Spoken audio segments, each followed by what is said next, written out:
பர்த்திமை குருடன் இயேசுவே தாவீதின் குமாரனே எனக்கு இறங்கும்னு சொல்லி கூப்பிட்டாங்க.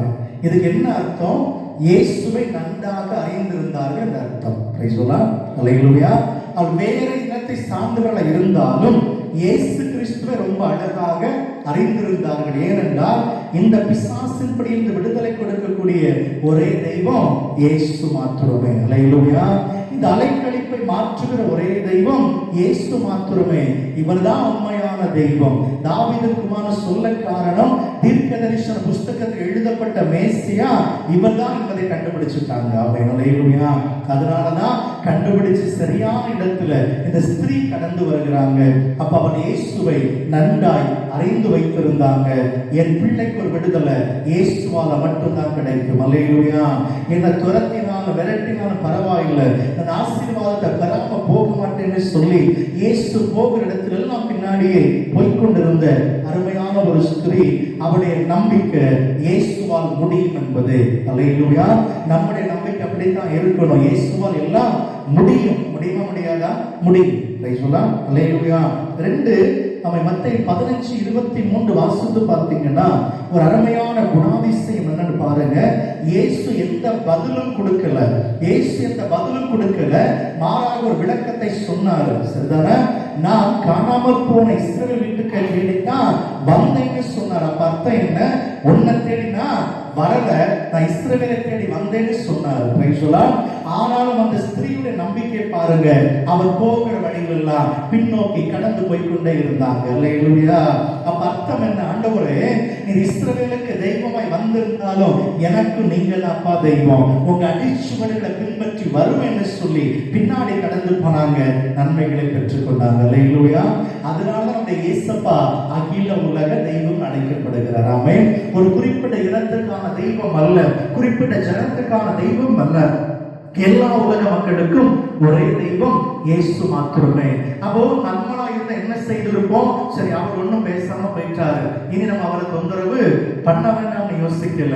என் பிள்ளைக்கு இவராகத்தான் விடுதலை கொடுக்க முடியும், இதை விட்டா வேற வழி இல்லை, போகும்னு சொல்லி இயேசு நடந்த அடிச்சுவடிகளை பின்தொடர்ந்து போய்கொண்டிருந்து நன்மைகளை வாங்கின ஒரு சகோதரி. அது மாத்திரமல்ல, மத்தேயு 15:26-27 வாசிக்கிற போது இயேசு சீசர்கள் அவன் ரெக்கமெண்டேஷன் பண்றாங்கப்பா, அவளுக்கு ஏதாவது நன்மை செய்யக்கூடாதான்னு கேட்கும் போது இயேசு ஒரு பதில் சொன்னா, பிள்ளைகளின் அப்பத்தை நாய்க்குட்டிகளுக்கு போடுகிறது நல்லதல்ல. இது என்ன அர்த்தம்? இதை கவனிச்சு பாருங்க. இப்ப கானானிய ஸ்திரீ எந்த லிஸ்ட்ல இருக்கிறாங்க? நாய்க்குட்டி லிஸ்ட்ல இருக்குது. பிள்ளைகளுக்கு போட வேண்டியது பிள்ளைகள் யாரு? இஸ்ரவேலர். கொஞ்சம் கவனிச்சு பாருங்க. பிள்ளைகளுக்கு கொடுக்கிற அப்பத்தை நான் என்ன செய்யக்கூடாது? நாய்க்குட்டிகளுக்கு கொடுக்க கூடாது. அடுத்த பதில் என்ன பாருங்க. ரோசத்தோட திரும்பி போகல, என்ன பார்த்து நாய்க்குட்டின்னு சொன்னார் இல்ல. அடுத்த பதில் சொல்லுகிறாங்க, உண்மைதான்ப்பா, நீங்க சொன்னதெல்லாம் உண்மைதான், ஆனாலும் எஜமான் சாப்பிடும் போது கீழே விழுகிற பருக்கைகளை நாய்க்குட்டிகள் தானே தின்னோம். ஆமென். அல்லேலூயா. நீங்க எனக்கு சோறு தர வேண்டாம், நல்ல சாப்பாடு தர வேண்டாம், அதை கீழே சிந்துட்டு பாருங்க, மிச்சம் மீதி அது எனக்கு போதும்னு சொன்னாங்க. ஆமென். அல்லேலூயா. இந்த விசுவாசம் யாருக்கு வரும்னு சொல்லுங்க. இதுதான் விசுவாசத்துடைய விளைவு. நான் முதல்ல சொன்னேன் உங்களுக்கு, செய்தியுடைய தலைப்பு விசுவாச விளைவு. அன்பு தாய் சொன்ன வார்த்தை. ஆமென். அப்பா உண்மைதான், மனுஷன் அப்பத்தில் மாத்திரமல்ல, தேவனோட வாயிலிருந்து புறப்படுகிற ஒவ்வொரு வார்த்தையினாலும் பிழைப்பான். அவர் அப்பத்தை சொன்னது என்னது? வார்த்தை. என் பிள்ளைகளுக்கு உபதேசிக்க வந்தேன், உனக்கு இல்லைன்னு சொன்னார். அவர் சொன்னாரு, மேசையில் விழுகிற அந்த துணிக்கைகளை மிச்சம் மீதிய நாய்கள் பொறுக்கி சாப்பிடுவேன். உங்க வாயில் ஒரு வார்த்தை, இவர்களுக்கு பேசி போக மிச்சம் உள்ள ஒரு வார்த்தையாவது எனக்காக பேசுங்க. அல்லேலூயா.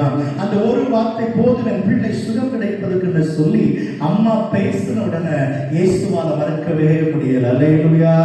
அப்பதான் சொன்னாரு, நீ போம்மா, உன் விசுவாசத்தினால நீ என்னை ஜெயித்து விட்டாய். ஆமென். அல்லேலூயா. சபிக்கப்பட்ட கானானிய சன்னதிக்கு எதுவும் செய்யக்கூடாதுன்னு சொல்லி வைராக்கியமா இருந்த என் மனசை நீ உடைச்சுட்ட, உன் விசுவாசத்தினால என்னையே நீ ஜெயித்துட்ட, நீ போ, உன் பிள்ளை சுகமாகிட்ட. ஆமென். அல்லேலூயா. அல்லேலூயா.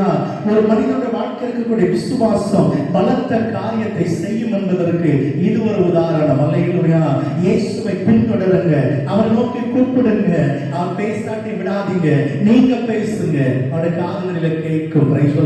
நிச்சயமே ஒரு நாள் உங்க விசுவாசம் பலத்த காரியத்தை செய்திருக்கும். ஆமென். அல்லேலூயா.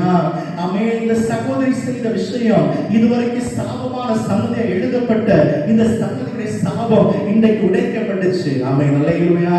எத்தனையோ நூற்றாண்டுகளால் ஏங்கிக் கொண்டது ஒரு நன்மை இந்த சகோதரி மூலமாய் தலைமுறைகளுக்கு கடத்தப்பட்டுச்சு. ஆமென். நான் நினைக்கிறேன் இந்த சகோதரி, அவளுடைய மகள், அவளுக்கு வரக்கூடிய சந்ததி இது சாபத்தின் சந்ததி அல்ல, இயேசுவின் சந்ததி. ஆமென். அல்லேலூயா. விசுவாசம்ங்கிற ஒரு ஆயுதம் ஒரு மனிதனுடைய வாழ்க்கையில, ஒரு தலைமுறையில எவ்வளவு பெரிய தாக்கம். நீ விசுவாசித்தால் உனக்கு தேவனுடைய மகிமையை காண்பாய். அல்லேலூயா. அந்த சகோதரி வந்தாங்க, கண்டாங்க, இயேசு சொன்ன உடனே தன் மகளுடைய பிசாசின் தன்மை விலகிச்சது, அவள் ஆரோக்கியம் அடைந்தாள். ஆமென்.